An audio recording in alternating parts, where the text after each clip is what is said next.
കന്യാസുതനേ ദൈവകുമാര മണ്ണിൻ രക്ഷകനേ ക്രിസ്തുയേശുവിന്റെ നിസ്തുല്യ നാമത്തിൽ ശുഭസന്ദേശത്തിലേക്ക് സ്വാഗതം. വിശുദ്ധ വേദപുസ്തകത്തിലെ ഒന്നാമത്തെ പുസ്തകം ഉൽപ്പത്തി പുസ്തകം 1-ാം അധ്യായം 1-ാം വാക്യത്തിൽ നാം ഇപ്രകാരം വായിക്കുന്നു: ആദിയിൽ ദൈവം ആകാശവും ഭൂമിയും സൃഷ്ടിച്ചു. ഈ വാക്യത്തിൽ ദൈവം മനുഷ്യൻ്റെ ചോദ്യത്തിന് വളരെ ലളിതമായും വ്യക്തമായും ഉത്തരം നൽകിയിട്ടുണ്ട്.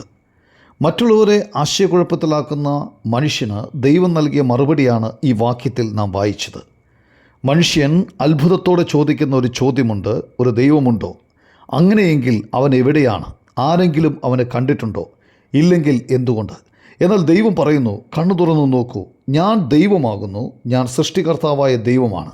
ദൈവം ഭൂമിയെ മാത്രമല്ല ആകാശത്തെയും സൃഷ്ടിച്ചു. 19-ാം സങ്കീർത്തനം 1-ാം വാക്യത്തിൽ സങ്കീർത്തനക്കാരൻ പറയുന്നു: ആകാശം ദൈവത്തിൻ്റെ മഹത്വത്തെ വർണ്ണിക്കുന്നു, ആകാശവിധാനം അവൻ്റെ കൈവേലയെ പ്രസിദ്ധമാക്കുന്നു. കർത്താവായ യേശുക്രിസ്തു നമുക്ക് വേണ്ടി ഈ ലോകത്തിലേക്ക് മനുഷ്യാവതാരം ധരിച്ച് കടന്നു വന്നു. രക്ഷാമാർഗം നമുക്ക് വേണ്ടി തുറന്നു തന്നു. നമ്മുടെ പാപഭാരം ഏറ്റെടുത്ത് ക്രൂശിൽ നമുക്ക് പകരമായി യാഗമായി തീർന്നു. 3-ാം ദിവസം മരിച്ചവരുടെ ഇടയിൽ നിന്നും ഉയർത്തെഴുന്നേറ്റു. കൊലോസ്യർക്കെഴുതിയ ലേഖനം 1-ാം അധ്യായം 14-15 വാക്യങ്ങളിൽ നാം വായിക്കുന്നത് ഇങ്ങനെയാണ്: അവനിൽ നമുക്ക് പാപമോചനമെന്ന വീണ്ടെടുപ്പുണ്ട്. അവൻ അദൃശ്യനായ ദൈവത്തിൻ്റെ പ്രതിമയും സർവ്വസൃഷ്ടിക്കും ആദ്യജാതനുമാകുന്നു. സ്വർഗത്തിലുള്ളതും ഭൂമിയിലുള്ളതും ദൃശ്യമായതും അദൃശ്യമായതും, സിംഹാസനങ്ങളാകട്ടെ, കർത്തൃത്വങ്ങളാകട്ടെ, വാഴ്ചകളാകട്ടെ, അധികാരങ്ങളാകട്ടെ, സകലവും അവൻ മുഖാന്തരവും അവനായിട്ടും സകലവും സൃഷ്ടിക്കപ്പെട്ടിരിക്കുന്നു. അവൻ സഭയാകുന്ന ശരീരത്തിൻ്റെ തലയാണ്.